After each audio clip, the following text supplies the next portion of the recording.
أعوذ بالله من الشيطان الرجيم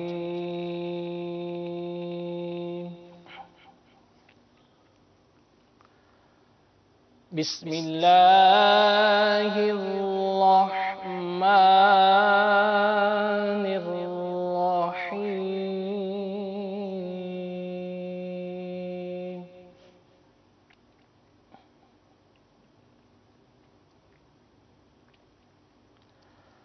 ألم تر كيف فعل ربك بأصحاب الفيل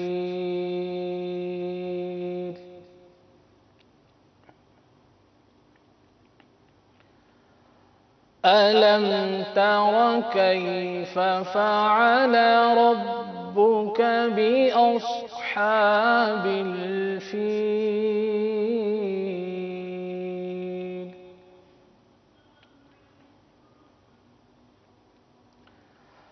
ألم يجعل كيدهم في تضليل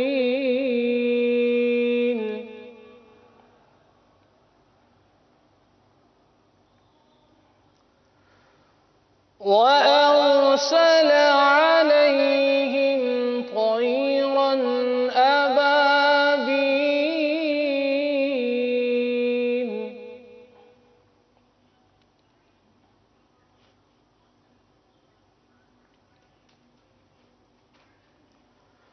وأرسل عليهم طيرا أبابيل ترميهم بحجارة من سجيل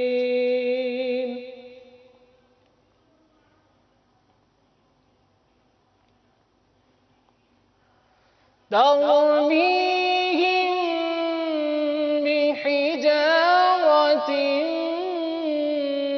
من سجيل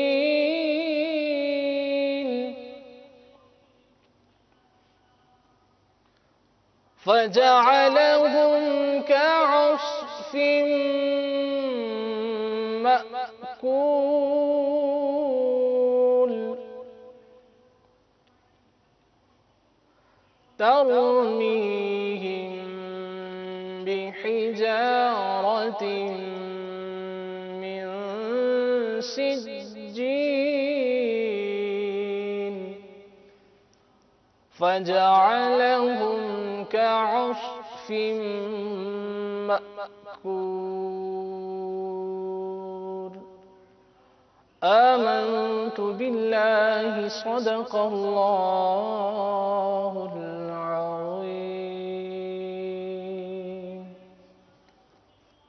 صلو علی الحبیب صلی اللہ تعالی علی محمد صلی اللہ علیہ وآلہ وسلم۔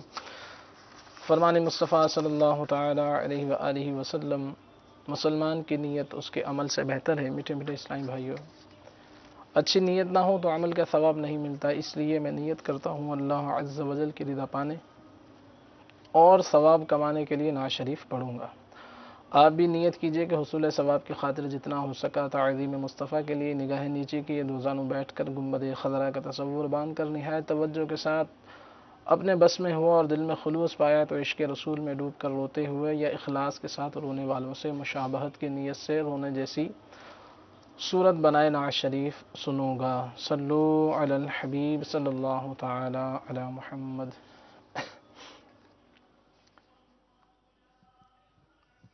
آئیے شیخ طریقت امیر اہل سنت دامت برکاتہم عالیہ کا مبارک کلام مل کر پڑھنے کی سعادت حاصل کرتے ہیں۔ صلی اللہ علیہ یا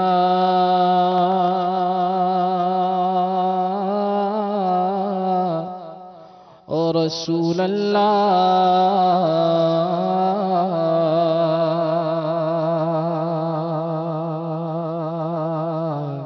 وسلم علیک یا حبیب اللہ۔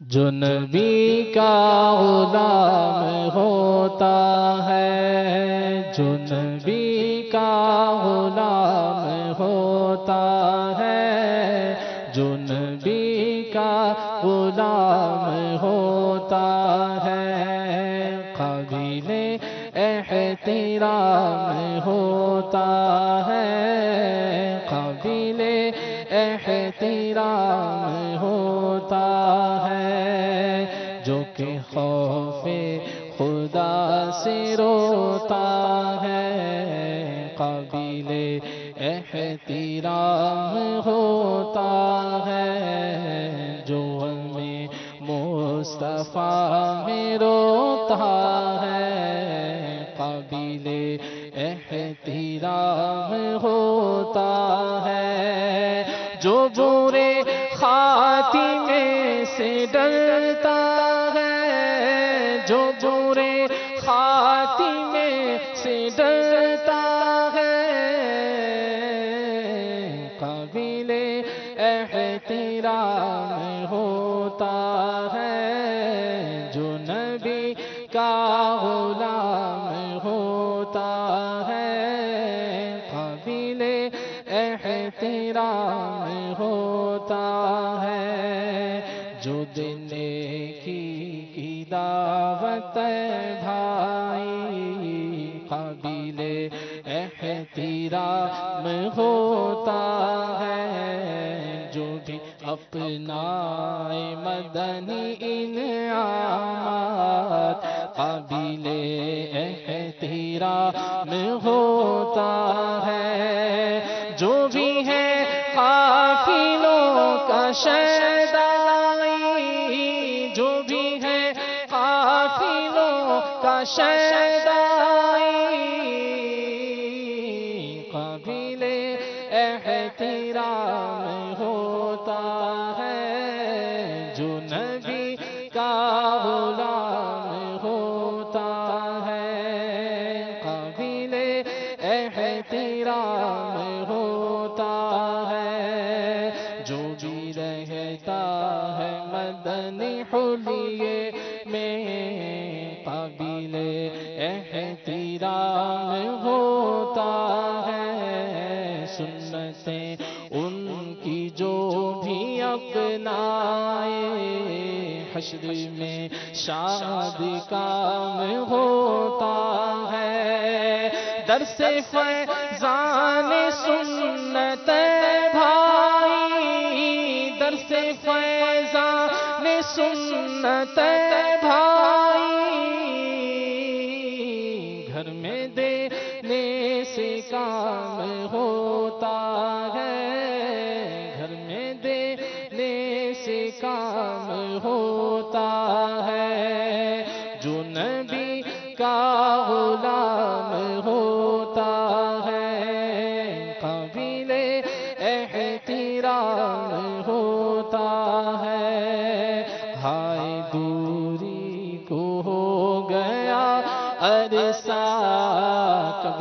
حاضر غلام ہوتا ہے، کب مدینے میں حاضری ہوگی، کب مدینے میں حاضری ہوگی،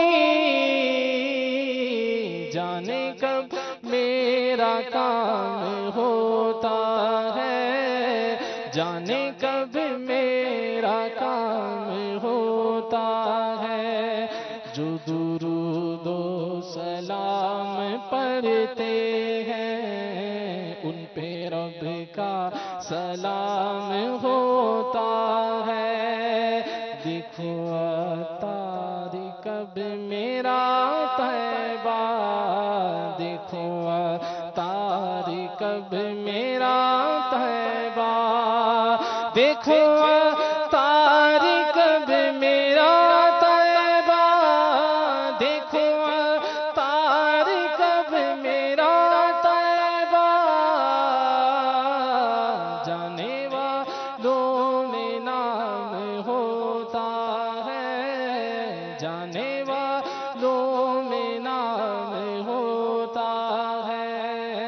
جو نبی کا غلام ہوتا ہے، جو نبی کا غلام ہوتا ہے، قابل احترام ہوتا ہے، جو نبی کا غلام ہوتا ہے۔ الحمدللہ رب العالمین، والصلاة والسلام على سید الانبیاء والمرسلین، اما بعد فاعوذ باللہ من الشیطان الرجیم، بسم اللہ الرحمن الرحیم، الصلاة والسلام علیک یا رسول اللہ وعلى آلک واصحابک یا حبیب اللہ، الصلاة والسلام علیک یا نبی اللہ وعلى آلک واصحابک یا نور اللہ۔ مدنی چینل کے ناظرین، دعوت اسلامی کے اشاعتی ادارے مکتبۃ المدینہ کی شائع کردہ نماز کے احکام سے یہ روایت پیش کرتا ہوں۔ سرکار دو عالم صلی اللہ علیہ وسلم کا فرمان عظمت عالی شان ہے، جس نے دن اور رات میں میری طرف شوق و محبت کی وجہ سے 3 بار درود پاک پڑھا، اللہ تبارک و تعالی پر حق ہے کہ وہ اس کے اس دن اور اس رات کے گناہ بخش دے۔ اچھی اچھی نیتوں کے ساتھ ہمیں بھی خوب کثرت کے ساتھ درود پاک پڑھنا چاہیے۔ الحمدللہ ثم الحمدللہ، مدنی مذاکرے کا آغاز ہوا چاہتا ہے تلاوت و نعت کے ساتھ۔ الحمدللہ مدنی مذاکرے کا آغاز ہو چکا ہے انشاءاللہ عز و جل۔ اوبی وین کے ذریعے آج ہمارے ساتھ کوٹ سلطان ضلع لیا پاک حسینی کابینہ کے اسلامی بھائی شرکت کریں گے، اور بذریعہ قرآن دازی مدینہ منورہ زادہ اللہ شرفوں و تعظیمہ و تکریمہ کا وہاں ٹکٹ بھی پیش کیا جائے گا انشاءاللہ عز و جل، اور بذریعہ انٹرنیٹ انشاءاللہ عطار آباد جیکب آباد پاک سرہندی کابینہ کے اسلامی بھائی اور شعبہ جات میں مجلس لنگر رسائل مکتبۃ المدینہ اور مکتبۃ المدینہ کے بستے لگانے والے اسلامی بھائی شرکت کریں گے۔ مدنی مذاکرے کی کیا بات ہے، مدنی مذاکرے میں کیا کیا کچھ سیکھنے کو ملتا ہے، مدنی مذاکرے سے کس طرح الحمدللہ نہ صرف علم دین حاصل کرنے کا موقع ملتا ہے، کیسی کیسی چیزیں، کیسی یعنی وہ چیزیں جو زندگی کے شیخ طریقت امیر اہل سنت دامت برکاتہ العالیہ کی زندگی کا گویا نچوڑ، وہ تجربات ہمیں سیکھنے کو ملتے ہیں۔ دریا کو، بلکہ کہنا چاہیے سمندر کو کوزے میں بند کر کے بہت آسان کر کے مدنی مذاکرے میں ہمیں سمجھایا اور سکھایا جاتا ہے۔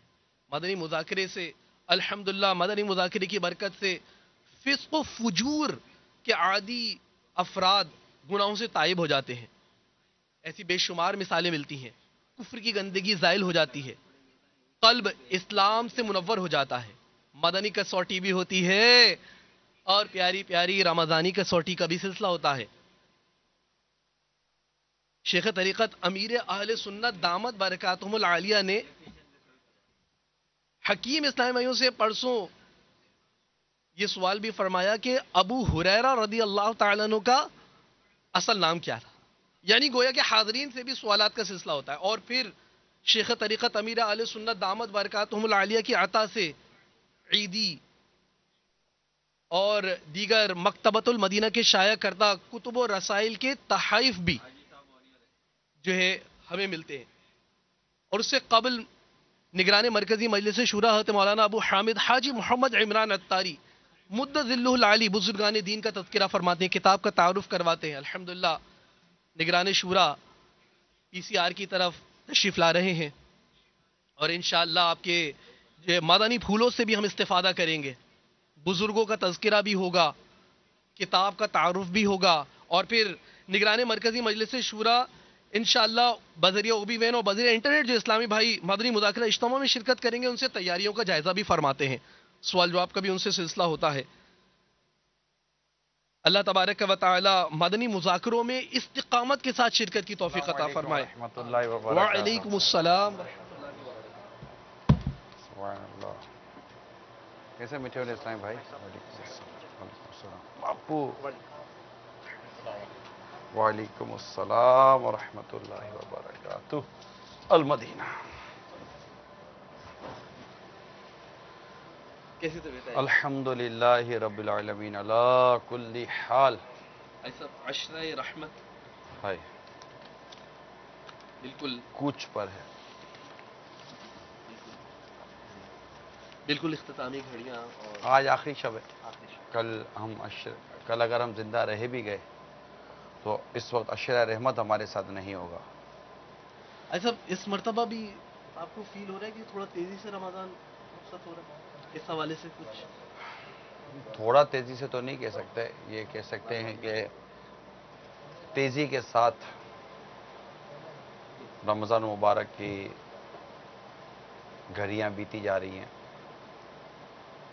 اور اس بار بھی ہم ایسا لگ رہا ہے کہ پچھلے سالوں کی طرح اس سال بھی اس کی قدر نہ کر پائیں جس طرح کی ابھی ہماری کیفیت ہے.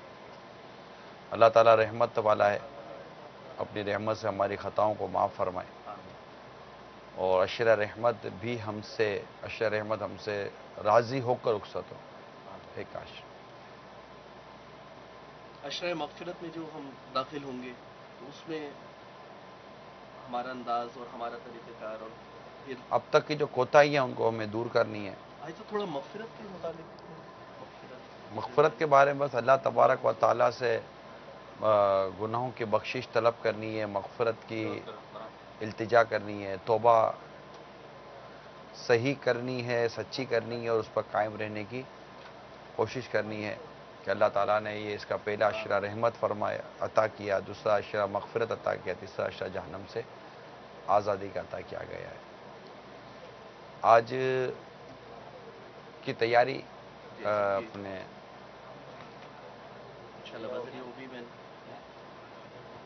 کنیکٹ ہیں. جی لیا سے کنیکٹ ہے نا. کوٹ سلطان ضلع لیا. کوٹ سلطان ضلع لیا پاک حسینی کابینہ. السلام علیکم ورحمۃ اللہ وبرکاتہ. رائٹ پین کرو. وعلیکم السلام ورحمۃ اللہ وبرکاتہ. ماشاء اللہ کوٹ سلطان ضلع لیا پاک حسینی کابینہ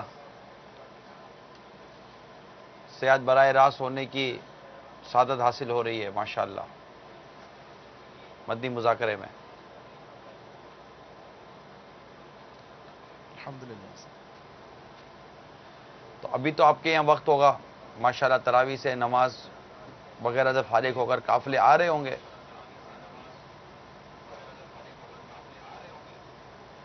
یہ سب ابھی تراویح جاری ہے الحمدللہ, اور مدنی قافلے بھی آ رہے ہیں.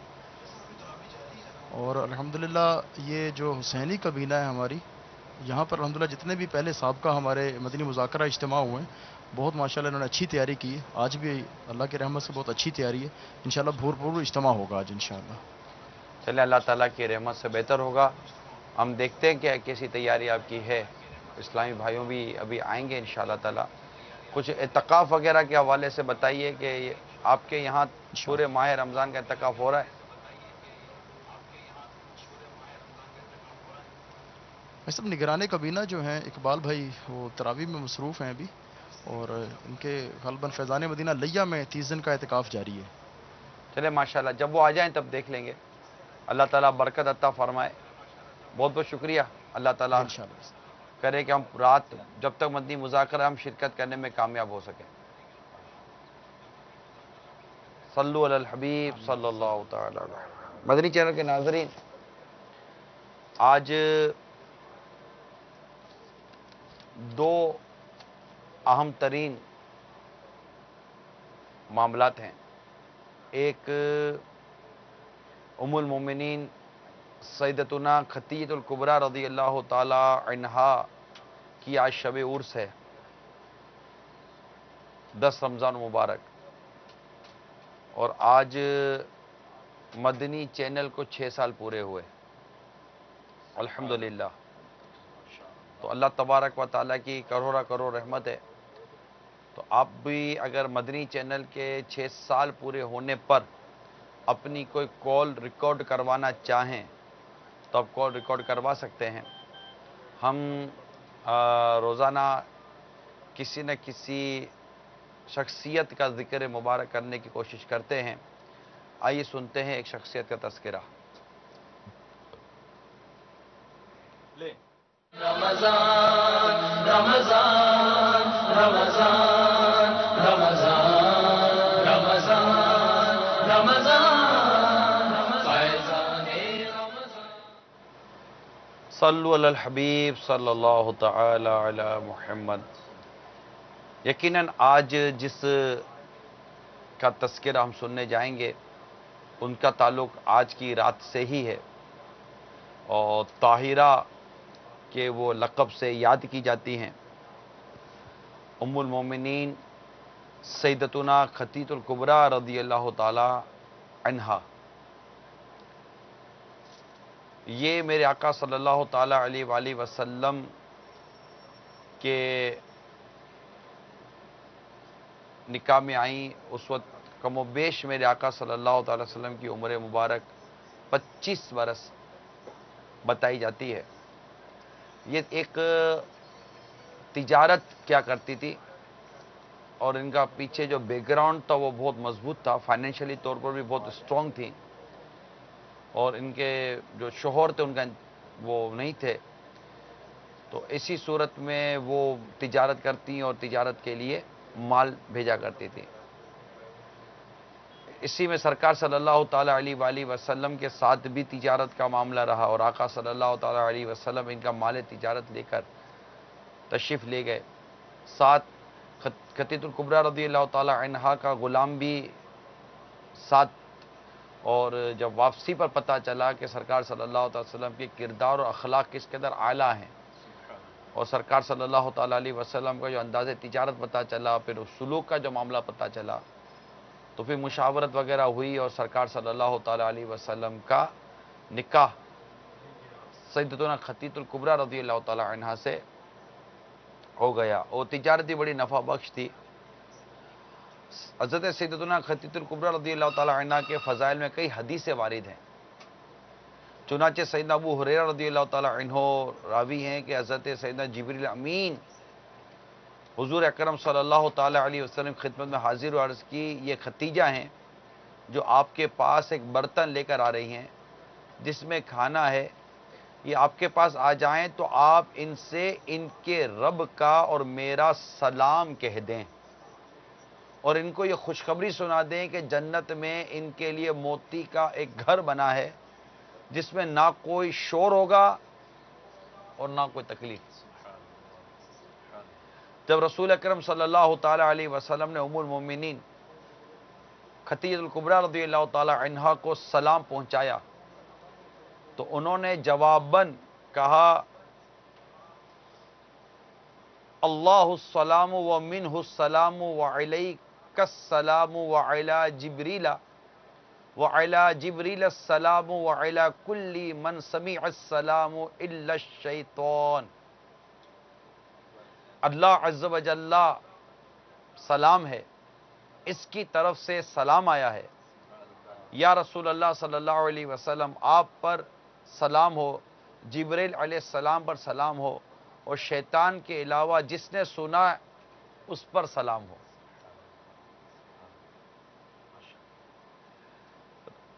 کہتے ہیں کہ یہ جواب آپ رضی اللہ تعالی عنہ کی عقل و کمال بلاغت پر شاہد اور عادل ہے. یعنی جس قدر یہ آپ کا جو رپلائی تھا، یہ عام رپلائی نہیں ہے. نارملی طور پر یہ یقیناً آپ کی بڑی کمال درجے کا یہ رپلائی تھا. آپ نے سرکار مدینہ صلی اللہ تعالی علیہ وآلہ وسلم کا بہت ساتھ دیا، اور نبی پاک صلی اللہ تعالی علیہ وآلہ وسلم پر جو تکالیف و پریشانیاں آئیں، اس میں بھی آپ قدم بقدم تسلی دیتی رہیں، سرکار صلی اللہ تعالی وسلم کو دھارس دیتی رہیں، اور آپ پہلی خاتون ہیں جو اسلام قبول کرنے والی ہیں. یعنی جب اسلام قبول کرنے والوں کے اول کے جو کلام ہوتا ہے کہ سب سے پہلے اسلام کس نے قبول کیا، تو بعض روایتوں میں آتا ہے صدیق اکبر رضی اللہ تعالیٰ عنہ نے، بعض میں آتا ہے خطیط الکبریٰ رضی اللہ تعالیٰ عنہ نے، بعض میں آیا کہ حضرت زید رضی اللہ تعالیٰ عنہ نے، بعض میں آیا کہ مولا علی کرم اللہ تعالیٰ وجہ الکریم نے. مگر ہمارے علماء اللہ تعالیٰ کی ان پر کروڑ رحمتیں ہوں، انہوں نے اس کی بڑی خوبصورت تطبیق فرمائی. یعنی ان کا مطلب وہ تقابل کر کے ایک صورت بنا دی کہ مردوں میں سب سے پہلے صدیق اکبر، غلاموں میں سب سے پہلے حضرت زید، بچوں میں سب سے پہلے مولا علی، اور عورتوں میں سب سے پہلے سیدتنا خدیجہ الکبریٰ رضی اللہ تعالی عنہا رضی اللہ تعالی عنہ. تو یہ ایک تقسیم تھی. اور جب آپ کا وصال مبارک ہوا تو اس وقت سرکار صلی اللہ تعالی علیہ وآلہ وسلم پر ایک غم کی کیفیت طاری تھی، کیونکہ آپ پر جب پہلی وحی نازل ہوئی تب بھی سرکار صلی اللہ علیہ وسلم جس کیفیت میں سیدتنا خدیجہ الکبریٰ رضی اللہ تعالی عنہا کے پاس پہنچے تو وہ بھی ایک کیفیت تھی. اور اس وقت سرکار صلی اللہ تعالی وسلم کو جس طرح تسلی دی، جو فضائل بیان کیے سرکار صلی اللہ تعالی علیہ وسلم کے، اور اسی طرح آپ ان کے پاس لے گئیں نوفل، ورقہ بھی نوفل جو آپ کے کوئی کزن تھے، انہوں نے ان کے پاس، تو یہ پورا ایک پروسیس تھا جو حضرت خدیجہ الکبریٰ رضی اللہ تعالی عنہا نے وہ ایک وقت گزارا سرکار صلی اللہ تعالی وسلم کے ساتھ، اور یہ بڑا قیمتی وقت تھا. سرکار مدینہ صلی اللہ تعالی علیہ وآلہ وسلم ان کے متعلق ارشاد فرماتے ہیں کہ یعنی ان کی جو زبان سے بہت تعریف ہوتی تھی، تو عائشہ صدیقہ رضی اللہ تعالی عنہا نے حضور کی زبان سے جو آپ کی تعریفیں بہت سنی، تو فرماتی کہ مجھے غیرت آئی، اور میں نے کہا کہ اب تو اللہ تعالیٰ نے آپ کو ان سے بہتر بیوی عطا فرما دی ہے. یہ سن کر سرکار صلی اللہ علیہ وسلم نے ارشاد فرمایا، نہیں، خدا کی قسم خدیجہ سے بہتر مجھے کوئی بیوی نہیں ملی. جب سب لوگوں نے میرے ساتھ کفر کیا اس وقت وہ مجھ پر ایمان لائیں، جب سب لوگ مجھے جھٹلا رہے تھے اس وقت انہوں نے میری تصدیق کی، جس وقت کوئی شخص مجھے کوئی چیز دینے کے لیے تیار نہ تھا اس وقت خدیجہ نے مجھے اپنا سارا مال دے دیا، اور انہی کے شکم سے اللہ تعالیٰ نے مجھے اولاد عطا فرمائی. تو میرے میٹھے میٹھے اور پیارے پیارے اسلامی بھائیوں اور مدنی چینل کے ناظرین، مزید ان کے متعلق انشاءاللہ تعالی ہم کچھ فضائل بیان کریں گے. اگر ہمارے مفتی صاحب ہم سے کنیکٹ ہو گئے ہوں تو بتا دیا جائے. ہاں، مفتی صاحب سے جو ہی اور رابطہ ہو جائے. باپو آپ تھوڑا مزید ناظرین کو لے کر تھوڑا سا چلیں، اور میں اس وقت دیکھوں گی کیا پوزیشن ہے. انشاءاللہ عز و جل آپ نے جو خدیجہ الکبریٰ رضی اللہ تعالی عنہا کے متعلق بتایا، حضرت سیدنا خدیجہ الکبریٰ رضی اللہ تعالی عنہا کی ایصال ثواب کے لیے میرے شیخ طریقت امیر اہل سنت حضرت مولانا ابو البلال الیاس عطار قادری رضوی ضیائی دامت برکاتہم العالیہ نے بھی ترغیب دلاتے ہوئے ان کے ایصال ثواب کے لیے فیضان خدیجۃ الکبریٰ رضی اللہ تعالی عنہا کے نام سے مساجد کی تعمیرات کا بھی ارشاد فرمایا، اور اس ضمن میں الحمدللہ کئی مساجد کی تعمیرات کا بھی سلسلہ ہوا کہ ایصال ثواب کے لیے. اور حضرت سیدتنا جی جی کنیکٹ ہو چکے ہیں. لبیک. السلام علیکم ورحمۃ اللہ وبرکاتہ. وعلیکم السلام ورحمۃ اللہ وبرکاتہ. مفتی صاحب مزاج شریف کیسے ہیں آپ کے؟ اللہ کا شکر ہے. آپ کی طبیعت ٹھیک ہے؟ الحمدللہ رب العالمین. آج الحمدللہ دعوت اسلامی کے مدنی چینل کو 6 سال پورے ہوئے مفتی صاحب. ماشاء اللہ ماشاء اللہ سبحان اللہ. آج ہم نے ذکر مبارک بھی 10 رمضان المبارک کی نسبت سے سیدتنا خدیجۃ الکبریٰ رضی اللہ تعالی عنہ کا رکھا ہے. ماشاء اللہ. آپ کی طرف سوال بڑھاتا ہوں. جی جی. ہم ہی تو فیضان رمضان فیضان رمضان رمضان رمضان رمضان فیضان رمضان. السلام علیکم. وعلیکم السلام ورحمۃ اللہ وبرکاتہ. میرا نام محمد شاہد فقیر ہے، ملتان سے بات کر رہا ہوں میں. سر سوال یہ کرنا تھا کہ جو اسٹیٹ لائف جو ہے اس کے بارے میں مجھے معلومات لینی ہے کہ یہ حلال ہے کہ یہ حرام ہے. شکریہ، مہربانی. یہ بیمہ کے بارے میں غالباً پوچھنا چاہ رہے ہیں. جی جی. انشورنس کے بارے میں. دیکھیے کمپنی سے کوئی ہمیں غرض نہیں ہوتی. اصل چیز جو ہے وہ نظام منظر ہوتا ہے مسائل کا اور شرعی احکام کا. تو جس نظام کے تحت موجودہ انشورنس ادارے کام کرتے ہیں، کنورشل انشورنس خاص طور پر، تو وہ سودی نظام ہے اور ان کے ساتھ جو ہے وہ معاملات جائز نہیں ہے. دوسرا سوال بڑھاتا ہوں.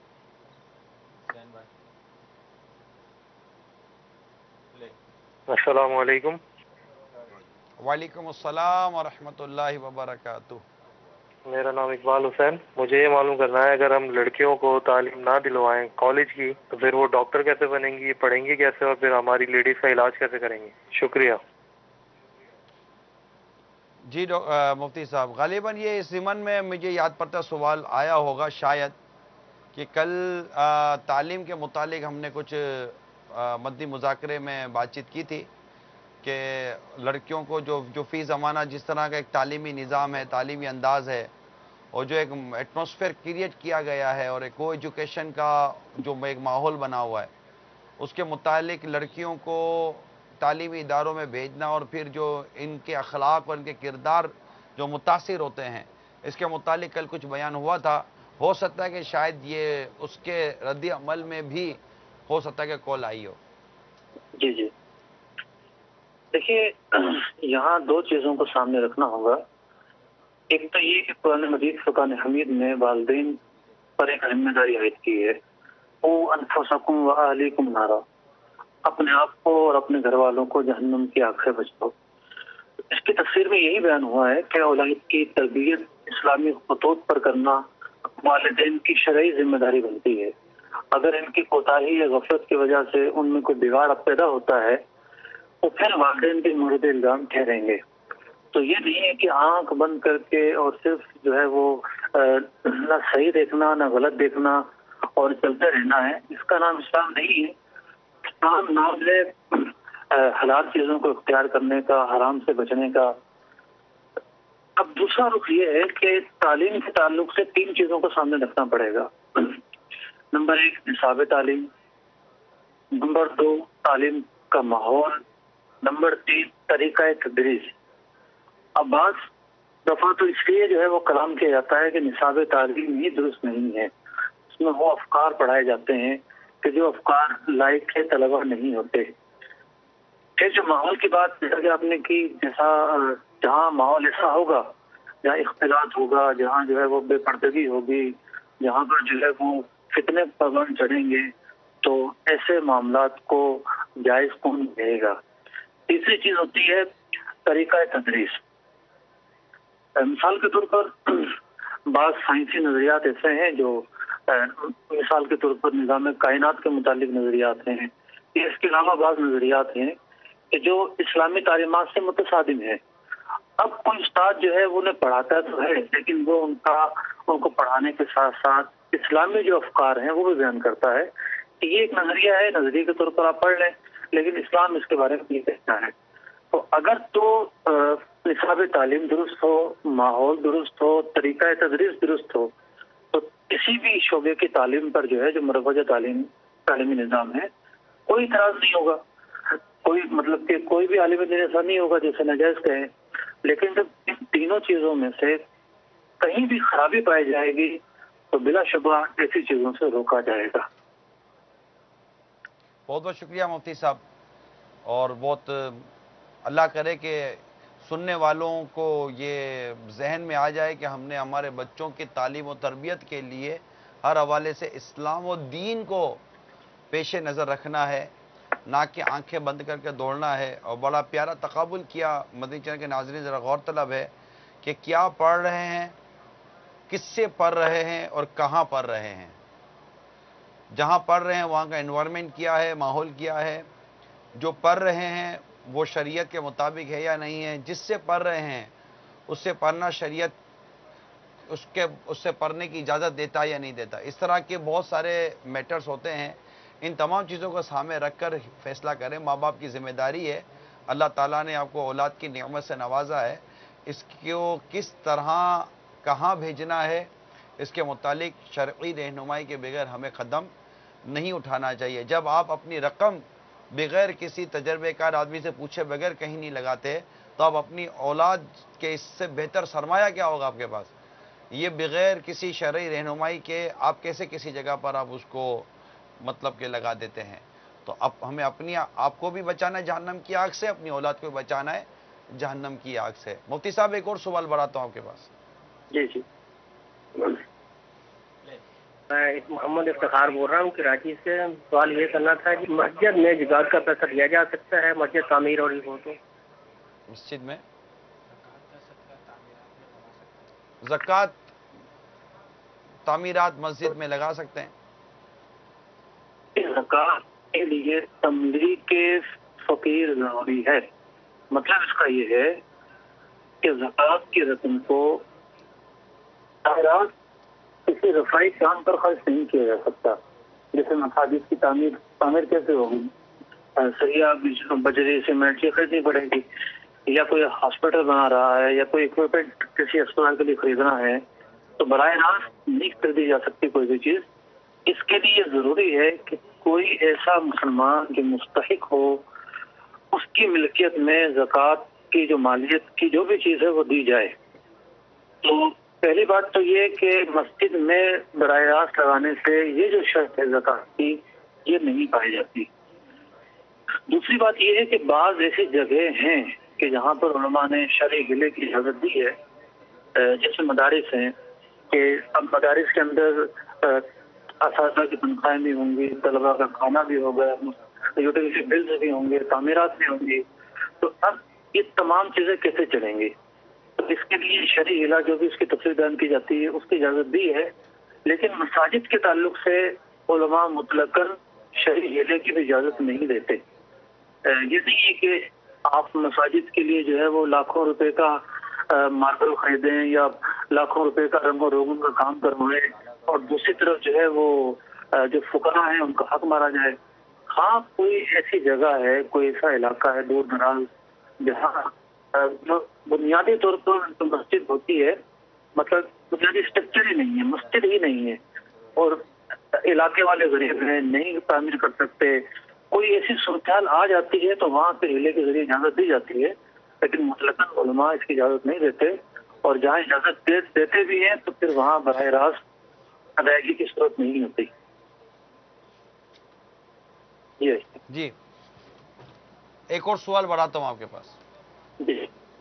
السلام علیکم ورحمۃ اللہ وبرکاتہ. باپو کو لیجیے. محمد تنویر اتاری مرکز لوریہ لاہور سے عرض کر رہا ہوں.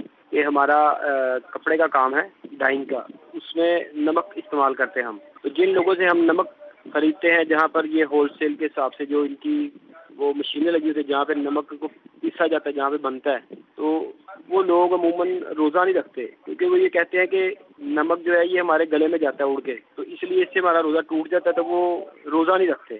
اس میں کے بارے میں شرعی حکم ارشاد فرما دیں۔ اللہ تعالیٰ دعوت اسلامی کو دن 25ویں رات 26ویں ترقی عطا فرمائے، اور اللہ تعالیٰ ہمارے باپا کا سایہ ہمارے سر پہ تا دیر قائم و دائم فرمائے۔ السلام علیکم ورحمۃ اللہ وبرکاتہ۔ وعلیکم السلام ورحمۃ اللہ وبرکاتہ۔ دیکھیے، روزہ نہ رکھنا تو جو ادھر بیان کیا گیا اس مطلب جائز نہیں ہوگا۔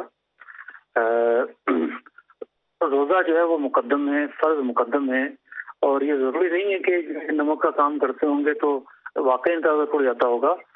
گرد و غبار جو اڑتا ہے جی جی اس کی جو ہے وہ رعایت دی گئی ہے۔ اسی طریقے سے جو ہے وہ بندہ ٹریفک میں جا رہا ہوتا ہے، خاص کر بڑے شہروں میں، کراچی جیسے شہر میں، اب کوئی بائک پہ جا رہا ہے اور سائڈ سے جو ہے وہ بس دھواں دیتی ہوئی جا رہی ہے، جی تو بعض وہ مواقع ہوتے ہیں جس سے بچنا ممکن نہیں ہوتا، تو وہاں کوئی گرد و غبار چلا گیا، اس کا اور حکم ہے، اس سے روزہ نہیں ٹوٹے گا۔ اور بندہ روزہ ہی نہ رکھنا چاہے تو اس کے لیے ایک سے بڑھ کر ایک بہانے موجود ہیں۔ تو بنیادی طور پر جو ہے وہ نیت کو درست کرنے کی حاجت ہے۔ بندہ عہد کر لے کہ روزہ رکھنا ہے تو پھر سارے راستے آسان ہو جاتے ہیں۔ تو یہ اس مشین پہ کھڑے ہوتے ہیں جہاں مطلب وہ نمک بار بار جو ہے وہ ان کے حلق تک پہنچتا ہے یا اتر جاتا ہے، اس طرح کا کچھ انہوں نے؟ پہلی بات یہ کیفیت ہے وہ واضح نہیں ہے۔ ان کا کام ہے اس میں نمک کی کس طریقے سے جاتا ہے، وہ جو آٹے کی مشین پر کیفیت ہوتی ہے وہ صورت ہے یا کوئی اور صورت ہے، کیفیت واضح نہیں ہے۔ جی جی تو اس لیے میں اس طرف نہیں گیا، لیکن بہرحال یہ ہے کہ روزہ رکھنا پڑے گا انہیں۔ روزہ رکھنا پڑے گا۔ ارشاد فرمائیے کہ کسی نے کوئی یہ پوچھ رہا ہو کہ حلق سے خون آیا، حلق سے، تو اس کا روزہ ہے یا کیا ہے؟ حلق سے خون آیا یا حلق سے خون گیا؟ حلق سے خون آیا اور اسے تھوک دیا، منہ سے خون نہیں نکلا، حلق سے خون نکلا۔ جب اندر سے کوئی چیز اگر باہر آتی ہے تو اس سے تو روزہ نہیں ٹوٹتا۔ جیسے قے بھی اندر سے باہر آتی ہے اور اسی طریقے سے جو ہے کوئی خون ٹیسٹ کروانا چاہتا ہے تو وہ خون نکالنا پڑتا ہے نسوں سے، تو حلق سے اگر کوئی خون باہر آ رہا ہے تو سمجھ تو یہ آتا ہے کہ روزہ نہیں ٹوٹنا چاہیے۔ اچھا، اگر یہ دوبارہ حلق کی طرف لوٹے اور حلق میں خون کا ذائقہ محسوس ہو جائے تو؟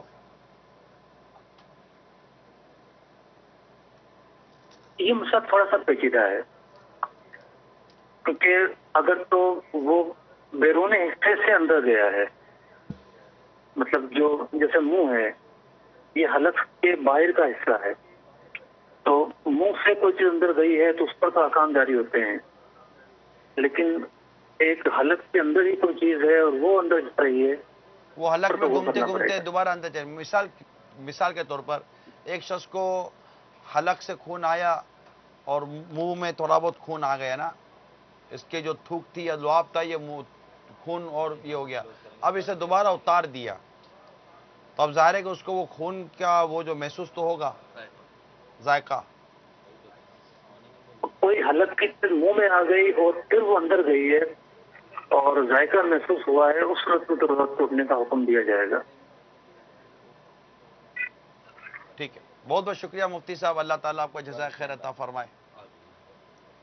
جزاک اللہ خیر۔ السلام علیکم ورحمۃ اللہ وبرکاتہ۔ وعلیکم السلام ورحمۃ اللہ وبرکاتہ۔ مدنی چینل کے ناظرین، الحمدللہ عز و جل مدنی چینل کو ہو گئے 6 سال اور ہمیں الحمدللہ ڈھیروں ڈھیر اسلامی بھائی کال کر کے مبارکباد بھی دے رہے ہیں اور ہمیں اس کے متعلق خوشی کا اظہار بھی کر رہے ہیں۔ ہم انشاءاللہ تعالی آج امید ہے کہ مدنی مذاکرے میں بھی کچھ اس کے حوالے سے آپ کو کچھ چیزیں دکھائیں گے اللہ کی رحمت سے، لیکن اس سے پہلے کہ میں مزید آگے بڑھوں، آئیے دیکھتے ہیں معتکفین کے تاثرات۔